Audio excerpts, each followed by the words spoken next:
Hello everyone, welcome to my channel. आज है 22 जनवरी। आज हम देखेंगे द हिंदू एडिटोरियल के वोकैब एंड PYQs में हमने जो टॉपिक्स ऐड किए हैं वो हम कवर करेंगे।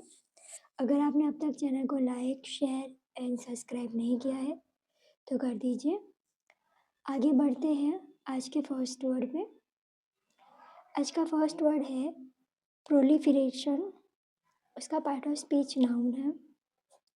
उसका मीनिंग है पसार होना। ठीक है, जैसे ये जो बॉय है वो क्या हो रहा है, रोड पर से पसार हो रहे हैं। ठीक है, एग्जाम्पल देखते हैं। The proliferation of fake news is a threat. क्या कहना चाहता है?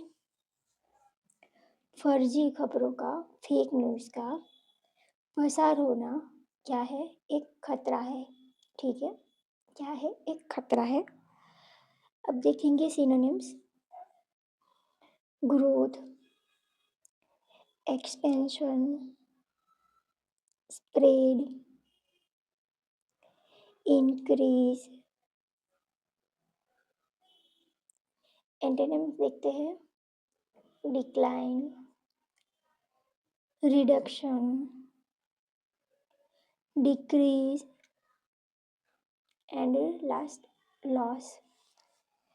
ठीक है, यहाँ तक क्लियर हुआ आप सबको? आगे बढ़ते हैं नेक्स्ट वर्ड पे। नेक्स्ट वर्ड है रिलेंटलेस। उसका पार्ट ऑफ स्पीच क्या है? एडजेक्टिव है। उसका मीनिंग है निरंतर या सतत। जिस इमेज में देख पा रही जो बॉय है वो क्या है? निरंतर क्या कर रहे हैं? ये डंबल्स उठा रहे हैं। ठीक है, उनको बॉडी बनानी है, सिक्स पैक बनाना है, तो क्या करना पड़ेगा उन्हें?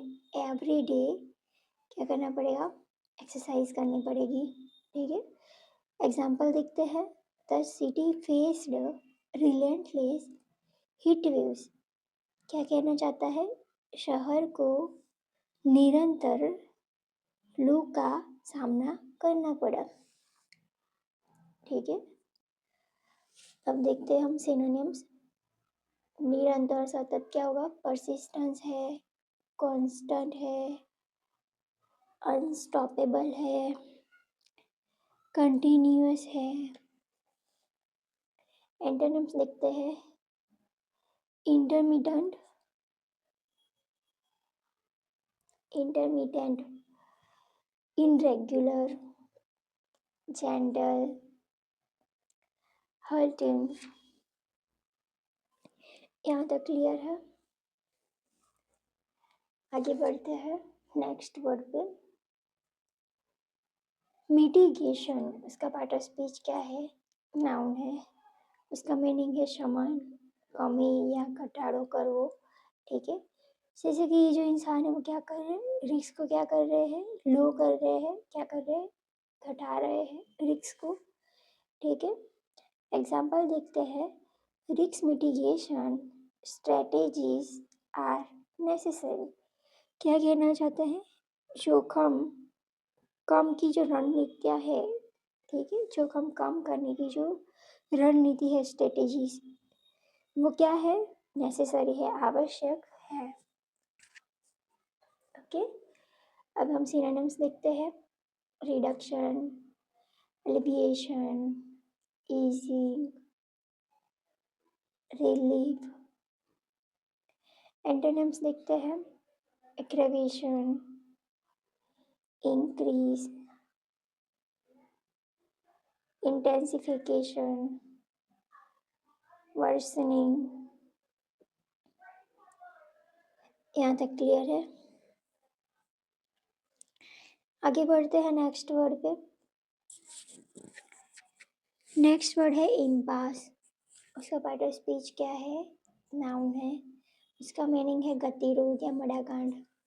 जिस इमेज में देख पा रही है जो बॉय है, ठीक है, वो क्या कर रहे हैं? इसको रोक रहे हैं। ठीक है, इनकी जो गति है उसको क्या कर रहे हैं? ये स्टॉप कर रहे हैं। ठीक है, रोक रहे हैं, ऑब्स्टिकल्स ला रहे हैं। ठीक है, देखते हैं example. The talks reached an impasse। क्या कहना चाहता है, वार्ता जो है एक गतिरोध पर पहुंच गई। ठीक है, जो स्टोरी थी वो कहाँ पे, गतिरोध पे पहुंच गई है। सिनोनिम्स देखते हैं, डेडलॉक, स्टालमेट,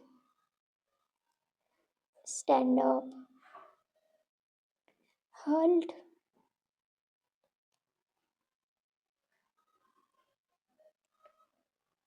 एंटोनिम्स देखते हैं, ब्रेक थ्रू,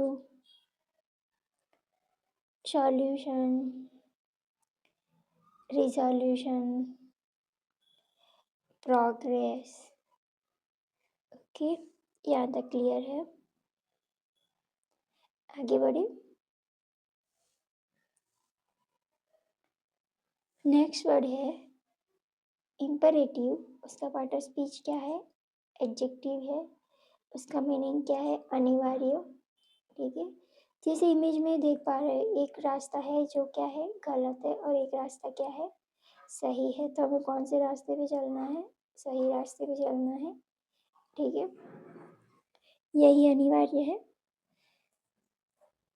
एग्जाम्पल देखते हैं, इमीडिएट एक्शन इज इम्पेरेटिव। क्या कहना चाहता है, तत्काल कार्यवाही क्या थी, अनिवार्य थी। इमीडिएट एक्शन लेना क्या था, जरूरी था, अनिवार्य था। ठीक है,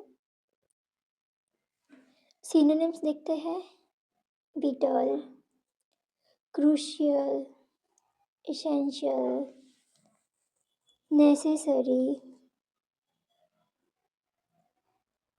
एंटोनिम्स में देखते हैं, ऑप्शनल, सेकेंडरी, वॉलंटरी, ट्रिवियल। ठीक है, यहाँ तक क्लियर हुआ आप सबको। अगर आपने अब तक चैनल को लाइक शेयर सब्सक्राइब नहीं किया है तो कर दीजिए।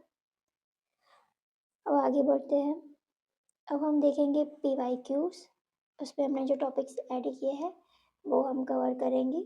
ठीक है, हमारा फर्स्ट टॉपिक है कॉमन एरर्स, एरर डिटेक्शन। पढ़ते हैं, our new neighbours had been living in Arizona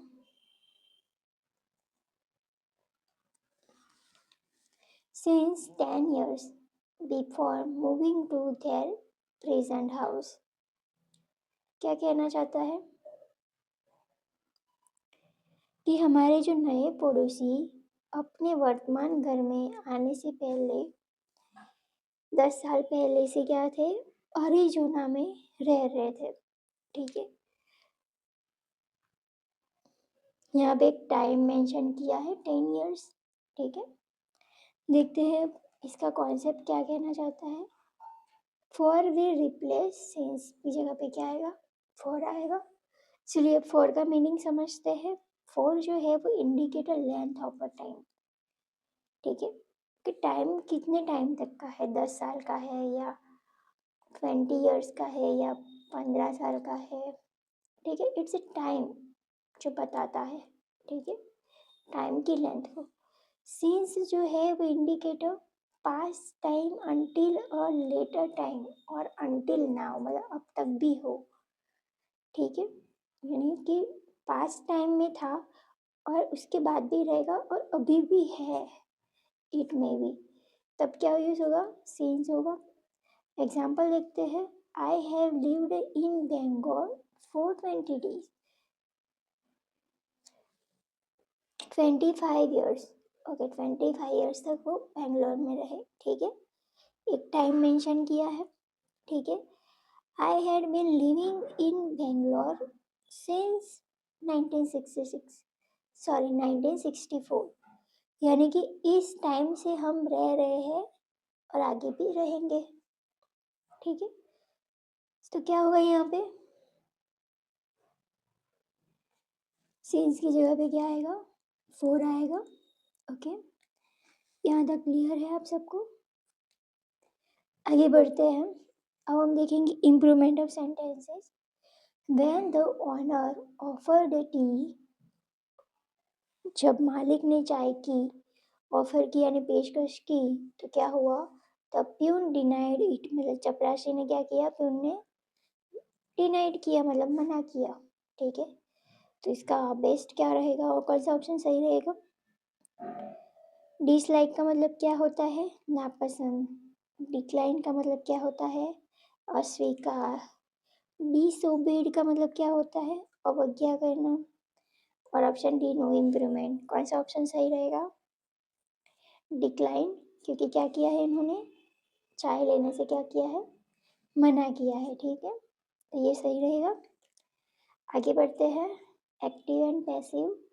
I am doing some, क्या कर रहा है? मैं जोड़ और घटाव कर रहा हूँ, प्लस माइनस कर रहा हूँ। ये कौन सा टेंस है? प्रेजेंट कंटिन्यूअस है।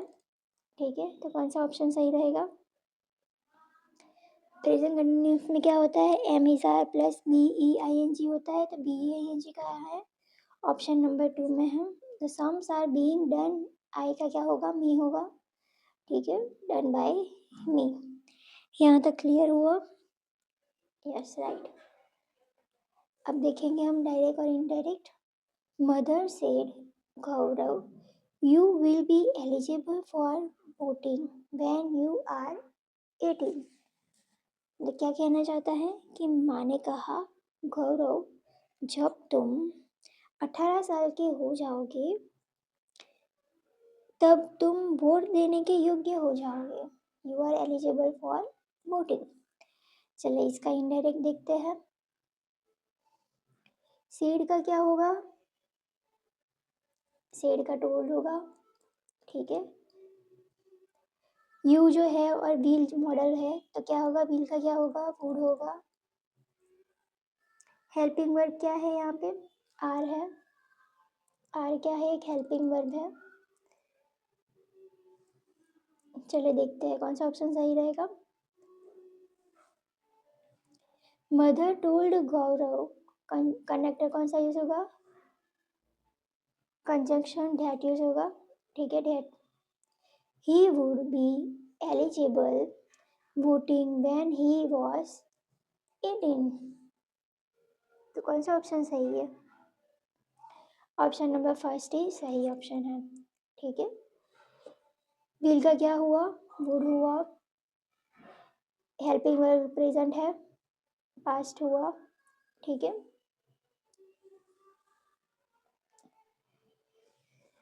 क्लियर हुआ यहाँ तक?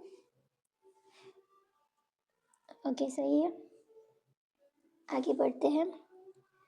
One word substitutions. A person coming to a foreign land to settle there. क्या कहना चाहता है? किसी दूसरे देश में बसने के लिए आने वाला व्यक्ति।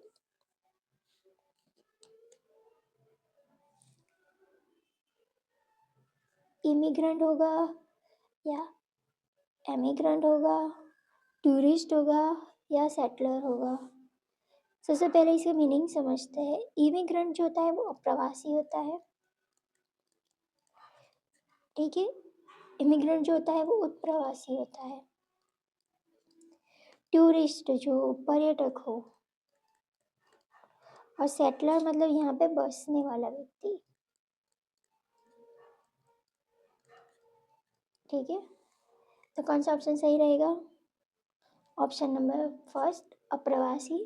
ठीक है, जो किसी दूसरे देश में बसने के लिए आने वाला व्यक्ति। ठीक है, आगे बढ़ते हैं। Idioms and phrases. The heavy downpour played havoc in the coastal area. भारी बारिश से तटीय क्षेत्र पर भारी क्या हो गया? तबाही मचाई। भारी बारिश ने तटीय क्षेत्र पर क्या किया? भारी तबाही मचाई। इसका कौन सा सही ऑप्शन रहेगा? फर्स्ट ऑप्शन देखते हैं। कॉज डिस्ट्रक्शन, यानी कि विनाश का कारण बना। कॉज डिसीज, बीमारियां फैलाई, क्रॉस फ्लड, बाढ़ लाई या हार्डशिप कठिनाई का कारण बना। तो ये जो भारी बारिश आई और तटीय क्षेत्र में जो भारी तबाही मची वो क्या था, एक विनाश का कारण था। ठीक है, कौन सा ऑप्शन है? ऑप्शन नंबर ए सही है। ठीक है, आगे देखते हैं। ये है मिसस्पेल्ड, उसमें से आपको मुझे बताना है कौन से स्पेलिंग में स्पेलिंग एरर है। ठीक है, पर फर्स्ट देखते हैं मर्सनरी, उसका पार्ट ऑफ स्पीच क्या है? एडजेक्टिव, उसका मीनिंग क्या है? किराए का यानी भाड़े का। ठीक है, वेतनभोगी। ओके, नेक्स्ट देखते हैं मशीनरी, इसका पार्ट ऑफ स्पीच क्या है? नाउन है, इसका मीनिंग क्या है? मशीनरी यानी यंत्र समूह या फिर साधन। ठीक है, सामग्री, बनावट, यंत्रों का समूह। नेक्स्ट देखते हैं मिशनरी, उसका पार्ट ऑफ स्पीच क्या है? एडजेक्टिव एंड नाउन दोनों है, इसका मीनिंग है प्रचारक यानी कि धर्माचार के निमित्त भेजा हुआ धर्म प्रचारक। ठीक है, धर्मार्थ कार्य संबंधी यानी कि किसी धर्म के कार्य रिलेटेड। ठीक है, आगे देखते हैं विजनरी, उसका पार्ट ऑफ स्पीच क्या है? एडजेक्टिव है, उसका मीनिंग क्या है? काल्पनिक। चलिए देखते हैं कौन सी स्पेलिंग में एरर है, देखते हैं मिशनरी। ओके, यहाँ पे एक की जगह पे क्या आएगा? ए आएगा। क्लियर हुआ यहाँ तक? MISSIONARY।